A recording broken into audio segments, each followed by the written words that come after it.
Hero, Bajaj और TVS जैसी कंपनियां आज दुनिया की टॉप टू व्हीलर कंपनियों में गिनी जाती हैं। लेकिन जापानी कंपनियां जैसे होंडा, सुजुकी और कावासाकी की टेक्नोलॉजी और जॉइंट वेंचर के बिना यह करिश्मा संभव नहीं था। क्योंकि हमारे पास न तो टेक्नोलॉजी थी, न ही रिसर्च एंड डेवलपमेंट की बुनियाद। हम मजबूर थे उन विदेशी कंपनियों की शर्तों को मानकर उनके साथ काम करने के लिए। लेकिन जैसे ही भारतीय कंपनियों को लगा कि अब उन्हें सहारे की जरूरत नहीं है, तो किसी न किसी मुद्दे को आधार बनाकर वे जॉइंट वेंचर से अलग हो गए। ऐसा ही एक दिलचस्प किस्सा है हीरो ग्रुप और होंडा मोटर्स के बीच का। लेकिन क्या आपने कभी सोचा है कि इतना सफल पार्टनरशिप होने के बावजूद हीरो और होंडा अलग क्यों हो गए?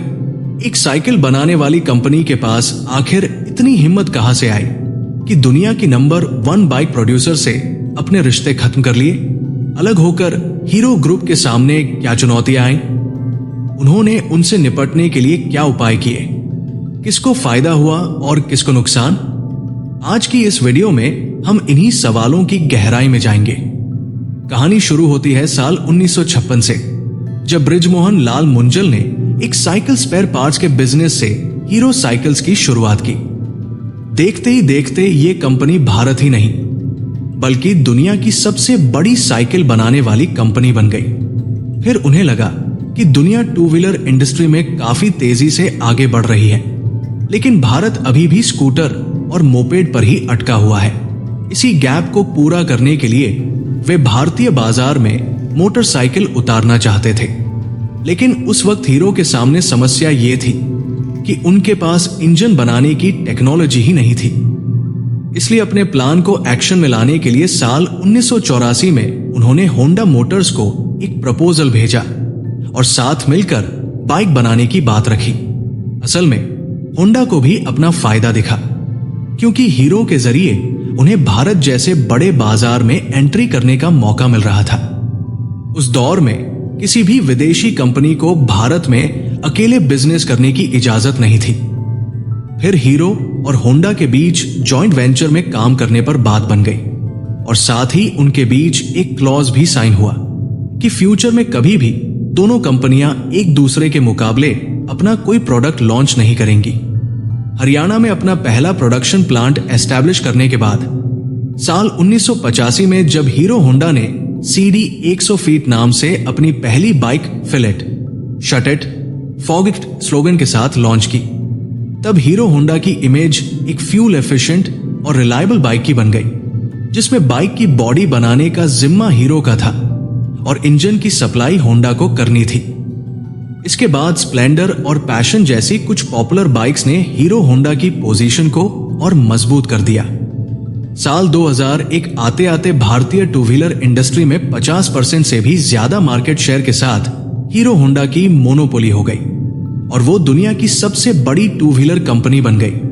लेकिन आप सोच रहे होंगे कि जब बिजनेस में सब कुछ अच्छा चल रहा था तो 2010 में मुंजल साहब होंडा से अलग क्यों हो गए? असल में ऊपर से तो चीजें अच्छी नजर आ रही थी, लेकिन अंदर ही अंदर मैनेजमेंट के बीच कुछ मुद्दों को लेकर लंबे समय से समस्याएं चल रही थी, जिसमें 2 मुद्दे ऐसे थे जो बाद में उनके अलग होने के मुख्य कारण बन गए। सबसे पहला कारण तो यह था कि साल 2000 के बाद बजाज ऑटो, टीवीएस, यामाहा और सुजुकी जैसे कई नए प्लेयर्स भारतीय बाजार में आ गए, जिससे हीरो होंडा के मार्केट शेयर पर दबाव आने लगा। तब होंडा मोटर्स ने इन नए प्लेयर्स के साथ सीधे कंपटीशन करने के लिए साल 1999 में Honda motorcycle and scooter India नाम की एक अलग कंपनी शुरू कर दी और एक्टिवा नाम से एक स्कूटर भी लॉन्च कर दिया, जो कि हीरो के साथ हुए उनके एग्रीमेंट के बिल्कुल खिलाफ था। और दूसरा कारण यह था कि साइकिल प्रोडक्शन में दुनिया की सबसे बड़ी कंपनी होने के बावजूद भी हीरो को अपनी बाइक्स नेपाल, बांग्लादेश और श्रीलंका जैसे कुछ पड़ोसी देशों के अलावा इंटरनेशनल मार्केट में एक्सपोर्ट करने की परमिशन नहीं थी, जबकि होंडा अपनी बाइक्स अमेरिका और रूस जैसे डेवलप्ड देशों में भेजकर अच्छा प्रॉफिट कमा रही थी। मुंजल साहब ये बात समझ गए थे कि इंटरनेशनल मार्केट में जो पोजीशन वे चाहते हैं उसके लिए उन्हें अपना खुद का इंजन डेवलप करना ही पड़ेगा। और इसलिए हीरो अपने प्रॉफिट का ज्यादातर हिस्सा इंजन डेवलप करने पर खर्च करने लगा, जिसके चलते दोनों के बीच की दरार और भी ज्यादा बढ़ गई। और इसका नतीजा ये हुआ कि हीरो और होंडा के रास्ते अलग हो गए। जी हाँ, होंडा मोटर्स के साथ मिलकर हीरो ग्रुप ने दुनिया की सबसे बड़ी बाइक कंपनी होने का खिताब जीता था। आज वही होंडा ग्रुप उनका सबसे बड़ा कंपटीटर बनकर खड़ा था।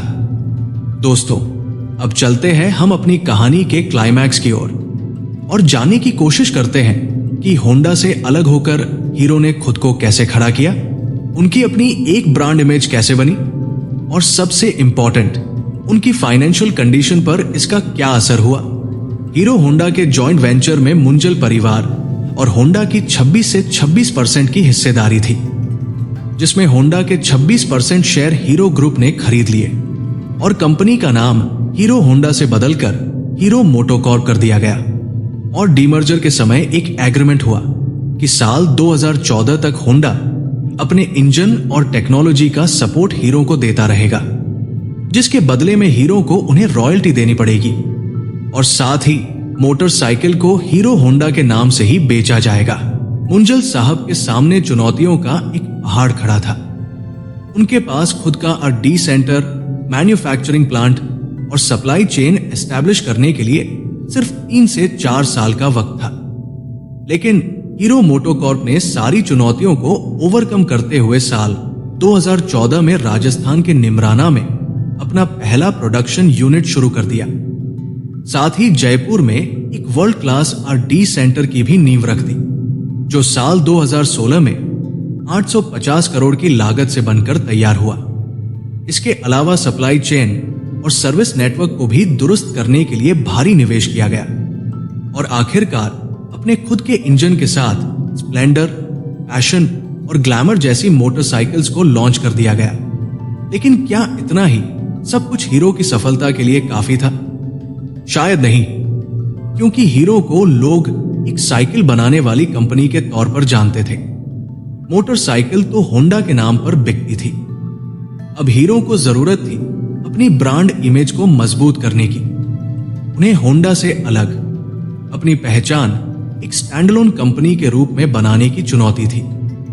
इसलिए एक नया लोगो और एक नई टैगलाइन हम है हीरो के साथ कंपनी का रीब्रांडिंग शुरू किया गया, जिसमें यूथ को टारगेट करते हुए हीरो मोटोकॉर्प को एक कस्टमर सेंट्रिक ब्रांड के रूप में पेश किया गया। हीरो मोटोकॉर्प का नया लोगो और ब्रांड आइडेंटिटी एक फेमस फर्म वुल्फ ने डेवलप किया। हीरो ग्रुप ने यहां पर भी बाजी मार ली और लोगों का भरोसा जीतने में कामयाब हो गए। अब इतना सब कुछ जानने के बाद आप हीरो मोटोकॉर्प की फाइनेंशियल परफॉर्मेंस और सेल्स फिगर को भी जरूर जानना चाहेंगे कि आखिर होंडा से अलग होकर फायदा हुआ या नुकसान। दोस्तों, होंडा मोटर्स एक मल्टीनेशनल कंपनी है जो भारत के अलावा पूरी दुनिया में अपने 2 व्हीलर और 4 व्हीलर के साथ मौजूद है। जबकि हीरो मोटोकॉर्प ने होंडा से अलग होने के बाद अपना ग्लोबल एक्सपेंशन शुरू किया था और आज 40 देशों तक अपनी पहुंच बना पाई है। होंडा से अलग होने के बाद हीरो मोटोकॉर्प का नेट वर्थ लगभग $7 बिलियन था, जो ऑटो सेक्टर की लंबी मंदी और कोविड के बावजूद भी आज लगभग $7.5 बिलियन है, जो कंपनी के कंसिस्टेंट परफॉर्मेंस को दिखाता है। और वही होंडा मोटर्स का नेट वर्थ साल 2011 के $55 बिलियन से घटकर $40 बिलियन हो गया है। और दोस्तों, हीरो होंडा जब मिलकर काम कर रहे थे तो 50% से भी ज्यादा भारतीय 2 व्हीलर मार्केट पर उनका कब्जा था। जबकि साल 2022 के सेल्स डेटा के हिसाब से देखा जाए तो हीरो मोटोकॉर्प 53 लाख 2 व्हीलर बेचकर भारत की सबसे बड़ी 2 व्हीलर कंपनी है, जिसके पास लगभग 35% मार्केट शेयर मौजूद है। जबकि 25% मार्केट शेयर के साथ होंडा मोटर्स दूसरे पायदान पर आता है, जिसकी साल 2022 में लगभग 40 लाख यूनिट बिकी थी। और जहां हीरो होंडा के कुल एम्प्लॉयज की संख्या लगभग 6000 हुआ करती थी, आज हीरो मोटोकॉर्प अकेले ही 8600 लोगों को रोजगार देती है। हीरो मोटोकॉर्प के आज भारत में 6 और बांग्लादेश व कोलंबिया में एक प्रोडक्शन यूनिट के साथ जयपुर और जर्मनी में वर्ल्ड क्लास R&D सेंटर्स मौजूद है। और बात अगर हीरो के प्रोडक्ट लाइन की करें तो स्प्लेंडर, पैशन और ग्लैमर जैसी पॉपुलर बाइक्स के साथ ऑफ रोड एडवेंचर के लिए 200 सीसी सीरीज और प्लेजर, मैस्ट्रो और डेस्टिनी जैसे स्कूटर भी पोर्टफोलियो में मौजूद है। और दोस्तों, साल 2019 में हीरो ने 7.8 मिलियन बाइक्स बेचकर दुनिया में सबसे ज्यादा बाइक्स बेचने का रिकॉर्ड बनाया था। इसके साथ ही ये 100 मिलियन टू व्हीलर बनाने वाली दुनिया की इकलौती कंपनी है। लेकिन आप जानकर हैरान होंगे कि इनके टोटल सेल्स का 70% से भी ज्यादा हिस्सा स्प्लेंडर का होता है। एक इंटरेस्टिंग फैक्ट और भी है, भले ही मोटरसाइकिल सेल्स में हीरो मोटोकॉर्प सबसे ऊपर हो, लेकिन स्कूटर सेल्स में सिर्फ 10% मार्केट शेयर के साथ तीसरी पोजीशन पर आता है। और होंडा मोटर्स की एक्टिवा सेगमेंट की मार्केट लीडर है। समय की मांग को देखते हुए हीरो ने एक मोबाइल ऐप भी लॉन्च किया है और साथ ही डिजिटल मार्केटिंग में भी अच्छा खासा निवेश कर रही है।